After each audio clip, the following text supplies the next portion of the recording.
What's poppin', people? It's Dante here on Market Street. I'm filming with the iPhone 14. I've got the Pro Max version, which is pretty overkill and it's really clunky, and I never like carrying my phone around with me. But today I'm experimenting with it as I am photographing with the Ricoh GR3. I'm using the 720p 30 FPS mode with the front-facing camera, or the back camera, at 0.5 magnification, so it's like I'm holding the phone in reverse, so I don't see myself, kind of like when I'm filming with my GoPro, and it's kind of nice as a solution for days when I have my phone. Yeah, why not just experiment? I wish that the iPhone, or the GoPros rather, had 720p HD available. I don't even think 1080 is necessary. I really do wish that we had the 720p option, just because it's better to save space. Yeah, it's kind of why I'm a big proponent of the small JPEG files too with the Ricoh, because it's just going to save a lot of space. And I wanted to speak today about longevity and what that means for me going forward with my art making process and practicing street photography. So I think that the goal is to think generations from now. I'm not thinking about today, tomorrow, next year, 5 years. You know, when you have a job interview, they ask you, what's your 5-year plan, right? I'm thinking, what's my 300-year plan? I think that's the interesting number to think about, right? What is your 300-year plan? How do you plan to have your archives stored away for 300 plus years?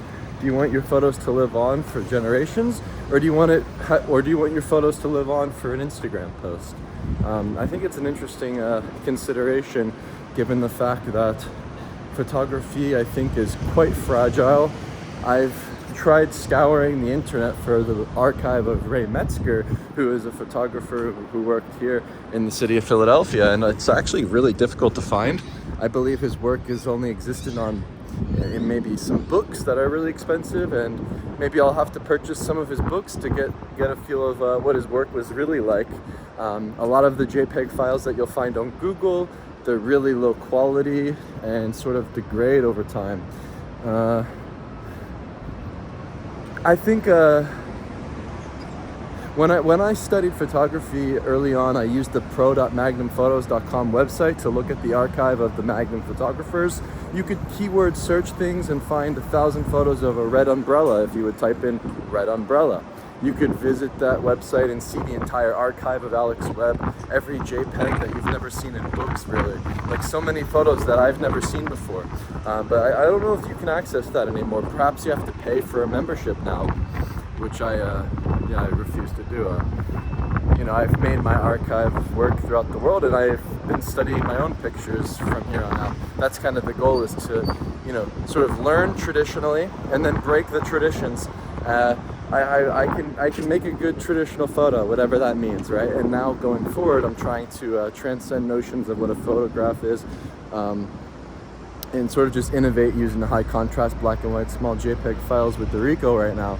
I think there's something about minimalism, there's something about that instant sketch of life that it gives you, and the simplicity of it all that I think really pushes me to keep moving forward with my photography, and I'm having more fun than I ever had in the past, I think. Just tinkering and experimenting and thinking about longevity as the goal. I don't really have any worthwhile solutions to talk to you about right now, but these are some of the technical and sort of philosophical thoughts that I have currently. Hopefully I can expand on them as I continue thinking and philosophizing about things with photography and life in general and things like this. I really do see a future of photography and media and video, and I'm really obsessed with it irrationally, and so by continuing to come out here each day and to practice this great art of street photography, it brings a smile to my face. It keeps me grounded, it keeps me connected with life around me, and I think it's one of the greatest forms of art. I think going outside and just seeing the world for what it is, reacting with your gut, and experiencing life is the ultimate practice, right? It really gives me purpose in life, and I'm thinking generations from now. I want my photos to live on and document this great city. I haven't really seen many photos of Philadelphia. There's some historic images that I've seen from books and things, but no real pure sort of street photography sort of style or approach, right? That can shake things up, whatever that can mean, and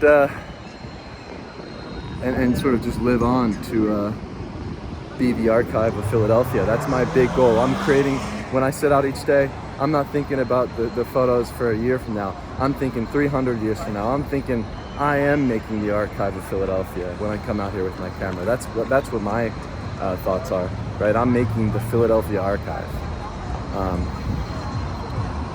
Here we are outside of City Hall.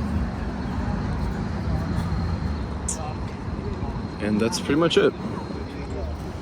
Liquid death. The only water out there. Murder your thirst. Death to plastics. Death to plastics. Isn't life fantastic? I've got a bad habit of constantly moving. I'm constantly grooving and tooting my horn because I scorn all of the art. I want to make something new and not just a silly fart. I'm trying to do something innovating. I'm trying to be a sensation. I'm trying to live on for generations. There's nothing but a big archive on my mind, so I do a deep dive and I find all sorts of buried treasures in this city. It's really gritty and it makes me smile. Every day I run for 3,000 miles. I'm not walking just 10 steps. I'm 1,300 steps ahead. And here I am, shooting all over the streets until I'm dead. Walking through these city halls, I deck my walls with photographs. I look around and I have a laugh. For this is the greatest city in the world, and I'm proud to be an American. Today is Memorial Day, and so you know what I say? God bless the USA.